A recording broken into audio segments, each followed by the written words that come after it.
Sobrang dami ko talaga nare-receive na tanong guys kung kamusta na nga ba itong Bugay Farm. Alagad na lang din kasi kaming mauwi. Gawa nga na napakarami naming trabaho. So, ang quick update sa aming Bugay Farm. Mapapansin nyo nga, nagsilakihan na nga ang mga puno at nagkaroon na rin ng bunga itong mangga na tinanim ng nanay ko. Hindi ko man siya natanong kung anong klaseng mangga yan, pero ang mahalaga meron ng bunga. Bukod nga sa mga tinanim niyang mga halaman, nagsilakihan na rin itong mga manok at hindi lang nagsilakihan. Diyos ko, napakarami. Siguro 72 na ang manok dito sa farm, 54 naman ang bibi. Anak syuta.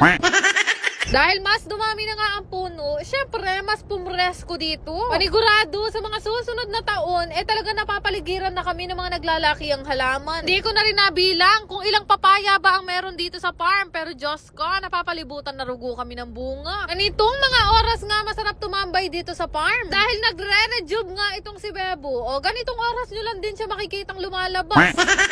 Pero yun nga, nabanggit ko sa inyo na hindi kami masyadong madalas magstay sa Bugay Farm dahil nandun naman nakatira yung mga magulang ko at saka yung mga kapatid ko. Kaya naman fast forward, kinabukasan, umagang-umaga yan, nagpasama ako kay Bebo na mamili nga sandali sa Telipapa. O tala na kaming maulam, parang sardinas na lang. Matamad din kasi kaming gumising ng maaga guys. Ang pinakamaaga yata namin gising ngayon, alas 11 na. Unano pa nga sa Limi Kanta. Pero ngayong araw, pinilit naming magising dalawa ni Bebo nang makakain nga kami ng tama sa oras. Request nga siya na lutuin ko nga daw sinampalukang manok. Buti na lang talaga, yung bahay namin dito sa Pulilan, Bulacan, merong malapit na Talipapa, kaya hindi kami nahihirapan kapag gusto namin maghanap ng maluluto. Walking distance lang naman to sa amin, kaya lang syempre may rayuma si Bebo, kaya namin minomotor.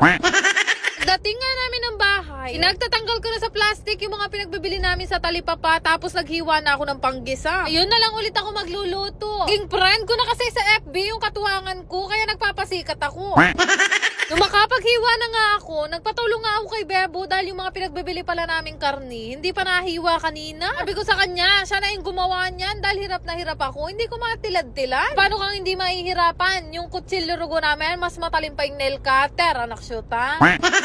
Abang tinitilad nga ni Bebo itong manok, naggayak naman ako ng damit dahil ako nga pupunta sa samjihan namin mamaya. Siyempre medyo maranon pa niyan kaya hindi pa kami makakapunta doon. Alas 11 kasi ng umaga nagbubukas yung samjihan namin at natatapos naman din ng alas 11 ng gabi. Diba? Kami lang nga nagbe-breakfast na ang ulam ay sinampalukan. Hindi uso sa amin yung pancake, bacon at itlog. Antimano sinampalukan. Alam nyo naman siguro na very talented ako. Abay, kaya ko kayong kantahan at sayawan. Wag lang ang maghimay ng kangkong, anak syuta. Hindi ko kasi malaman sa kangkong kung ano ba ang hihimayin ko. Yung matigas, yung malalaking dahon, o yung kapiranggot lang. Kaya sa 2 tali na nabili namin dalawa ni Bebo, ganyang karami ang natira. Nagigisa nga ako ng manok, nagpabukal na ako ng danom para ibubuhos ko na lang at madali nang kumulo. May kanya-kanya tayong way ng pagluluto ng sinampalukang manok. Basta ako walang mamamakialam, ito yung napanood ko sa Panlasang Pinoy. Pili nga rin kami ng usbong kanina, kaya naman bago ko ilagay dito sa niluluto ko, pinaghihiwa ko muna. Kaya lang, tinamad ako mag-alis-alis ng sanga-sanga na yan, nakakatamad, kaya sabi ko okay na to. Anim kasi kami nakatira dito sa maliit naming bahay, kaya naman 6 din kaming kakain. Kaya kung mapapansin nyo, tuwing nagluluto nga ako ng mga ulam, talagang maramihan. Mabilisan lang din naman lutuin itong niluto ko ngayong araw. Sabi ko nga kasi sa inyo, pupunta pa ako ng samjihan dahil ngayong araw nga ang anniversary ng samjihan namin. Kaya naman habang kumakain kami, ito yung promo namin sa samjihan namin ngayon. Dahil 1 year na nga kami, meron kaming papiso samgyupsal. Dali lang naman kaming i-waste sa mga gustong humabol at pumunta ngayong araw. Hay, ewan ko na lang talaga kung sino pa magko-comment dyan na hindi nyo afford mag-samji. Piso na lang yan, anak syuta. Yun lang naman. Salamat!